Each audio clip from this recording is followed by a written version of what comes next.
क्या आपके घुटने में दर्द है?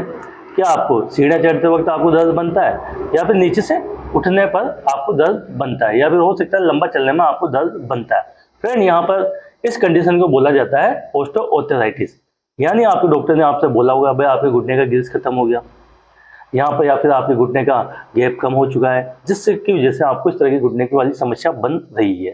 फ्रेंड, हम यहाँ पर देखेंगे जो हमारा ग्रिस होता है, ग्रिस को हम किस तरह से बना सकते हैं। उसके अलावा जो हमारी नी रहती है, नी के बीच का जो गैप कम हो जाता है, उस गैप को कैसे मेंटेन किया जाता है। उसके अलावा कौन से फूड एंड सप्लीमेंट है जो हमारे ग्रिस को बनाने का काम करते हैं। साथ ही हम देखेंगे यहाँ पर मेडिकल टर्म में जब मैं ग्रिस की बात कर रहे हैं, वो ग्रिस होता क्या है। बात करें ग्रिस होता है क्या।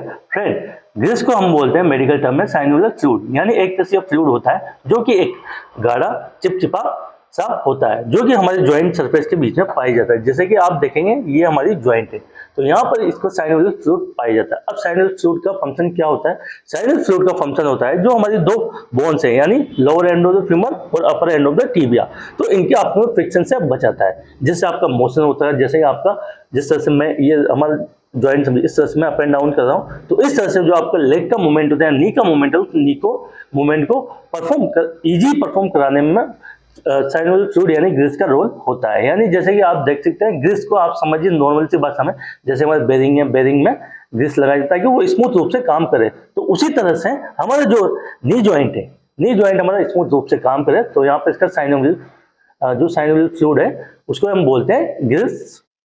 ग्रिस वर्ड क्यों लिया गया? फ्रेंड, आम भाषा में सामान्य रूप से पेशेंट को समझाने के लिए इजी वर्ड होता है, जिससे आराम से पेशेंट समझ जाता है भाई ठीक है, घुटने के अंदर ग्रिस पाया जाता है, वो ग्रिस खत्म हो जाता है, तो वहाँ पर घुटने के दर्द वाली समस्या बन जाती है, जिसका रोल होता है एक तरह से हमारे घुटने को इजी मूवमेंट कराने या मोशन के रूप में। तो इसलिए हम यहाँ पर ग्रिस वर्ड का हमने यूज किया। और जब दो घुटनों में आपस में पेन बनता है, यानी घुटने में दर्द बनता है, तो हम मेडिकल टर्म में बोलते हैं उसे ऑस्टियोआर्थराइटिस। अब फ्रेंड, बात करें कि हमारा नी जॉइंट है, नी जॉइंट एक वेट बेयरिंग जॉइंट होता है। इसमें ग्रिस का कम होने या खत्म होना क्यों पाया जाता है? फ्रेंड, उम्र बढ़ने के हिसाब से हमारा ग्रिस खत्म होने वाली यानी साइनोवियल फ्लूइड वाली समस्या बनती है। उसके अलावा जैसे कि आपके मान के चलो आपको कोई ट्रॉमा हो जाता है नी का, या फिर आपको इंजरी हो जाती है, उसकी वजह से भी हो सकता है। उसके अलावा आपका ओबेसिटी, मोटापा होने की वजह से हो सकता है। उसके अलावा लैक ऑफ न्यूट्रिशन, यानी आप डाइट में आपके पर्याप्त मात्रा में जैसे कि फाइबर डाइट नहीं है, पोटेशियम नहीं है, जो कि साइनोवियल फ्लूइड बनाने का काम चीज़ें करती है, वो चीज़ें नहीं होने की वजह से आपकी ग्रिस की कमी हो सकती है, जिसकी वजह से आपको वहाँ पर ऑस्टियोआर्थराइटिस यानी घुटने का दर्द बनता है। अब फ्रेंड, हम यहाँ देखेंगे जो हमारा ग्रिस है यानी साइनोवियल फ्लूइड को बनाने के लिए कौन कौन से आपको एक्सरसाइज करनी चाहिए। उसके अलावा जो हमारा नी जॉइंट है, नी जॉइंट के आसपास के जो हमारी मसल्स होती है, लिगामेंट होती है, उनको आप किस तरह से मजबूत कर सकते हैं जिससे हमारे घुटने का प्रेशर कम पड़े और आपका दर्द भी खत्म हो जाए। तो उसके लिए हम सभी एक्सरसाइज को देखेंगे। उसके अलावा हम लास्ट में बात करेंगे कि जो हमारा साइनोवियल फ्लूइड यानी ग्रिस है, उसको बनाने के लिए हम कौन कौन से फूड एंड सप्लीमेंट लेने चाहिए जिससे इसकी पूर्ति को दूर किया। शुरुआत करते हैं हमारी उन एक्सरसाइज के बारे में जिससे आपका ग्रिस यानी साइनोवियल फ्लूइड बनता है, और साथ ही आपको नी है, नी की स्टेबिलिटी बनती है, यानी लिगामेंट को मजबूत करना। उसके बाद जो अराउंड नी की मसल्स होती है उनको किस तरह से आप मजबूत कर सकते हैं जिससे आपका दर्द को मान के चलो आप खत्म किया जा सकता है। फ्रेंड, हालांकि यहाँ पर ऑस्टियोआर्थराइटिस की कंडीशन होती है, लेकिन उस कंडीशन में नहीं जाएंगे, तो हम यहाँ पर सीधे मुख्य रूप से बात करेंगे एक्सरसाइज की और नी की स्टेबिलिटी देने वाली। सबसे पहले फ्रेंड, यहाँ पर जितने भी हम एक्सरसाइज करेंगे ये करेंगे हम नॉन वेट बेयरिंग एक्सरसाइज, यानी इसमें हमारा घुटने को हम प्रेशर देने का काम नहीं करेंगे। कुछ ग्रामीण होते हैं जो कि क्या समझते हैं भाई आपके घुटने में नी को मजबूत करना, तो उठक बैठक लगाने लगते हैं। फ्रेंड, उठक बैठक लगाने से आपका दर्द बढ़ेगा, ना कि कम होने के बजाय। तो यहाँ पर आपको बहुत सारी सावधानियों का भी यूज भी करना है कि नी में जब भी किसी प्रकार की आपको मानकर ऑर्थराइटिस वाली समस्या बन जाती है, तो वहां पर आपको कौन कौन से प्रिकॉशन रखने चाहिए, किस तरह से आपको नीचे बैठना है, किस तरह से आपको उठना है, किस तरह सीढ़ियाँ चढ़ी जाती है, तो इसका लिंक मिलेगा आपको डिस्क्रिप्शन बॉक्स में, जहाँ से आप उन्हें देख सकते हैं। यहाँ पर हम बात करते हैं सिर्फ एक्सरसाइज के बारे में। शुरुआत करते हैं हमारी साइनोवियल फ्लूइड यानी ग्रिस बनाने वाला एक्सरसाइज और नी स्ट्रेंथनिंग एक्सरसाइज के बारे में। सबसे पहले हम क्या करेंगे, जैसे हमारा नी के राउंड के मसल्स है, तो आप सबसे पहले इस तरह से आप अपने पंजे को अप एंड डाउन करेंगे, तो इससे हमारा काफ मसल है वो पंप हो जाएगा, इससे हमारा सर्कुलेशन बढ़ेगा।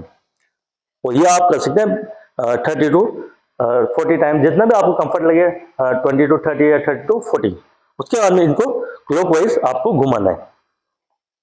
अब इसको आप देखेंगे कि हमारे नी के राउंड भी इस पर जोर पड़ रहा है, तो मूवमेंट हो रहा है हमारा एंकल का क्लॉकवाइज और एंटी क्लॉकवाइज, इस तरह से। Clockwise anti clock. उसके बाद में आप लेट जाएं। लेटने के बाद में आपको इस तरह से अपने घुटने को खींचना है और सीधा करना है जितना हो सके। अब इससे हमारा जो स्मूथ मोशन है वो बन रहा है इसका नी जॉइंट का। तो इस तरह से आप 20-30 जितना चाहे उतना कर सकते हैं। दोनों पैरों से आपको करना है। उसके अलावा इसी को आप उल्टा लेट कर इस तरह से 1 बाय 1 कर सकते हैं।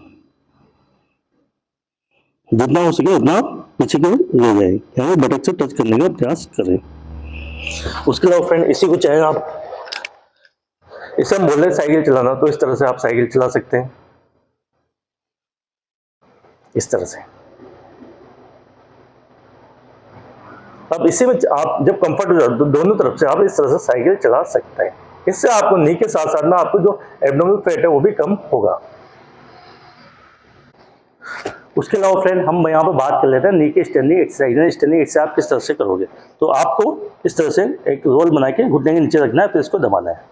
दबाएं ढीला छोड़े, दबाएं ढीला छोड़े, दबाएं ढीला छोड़े, तो इससे आपको डिस्क बनने में मजबूती मिलती है। अब इसी में हम स्टैंड की बात करते हैं, तो इस तरह से आपको उठाना है और पंजे अंदर खींचना है, उसको 10 सेकंड होल्ड कर रखना है। इससे हमारी जो मसल्स है नी के राउंड वो भी मजबूत होती है। इसको 10 सेकंड 1 2 3 4 5 इस तरह से आप 10 सेकंड होल्ड करें और ये करना है 10 टाइम। ये आपको करना है दोनों पैरों से, इस तरह से 1 2 3 4 इससे आप 10 सेकंड होल्ड करें और ये करना है 10 टाइम।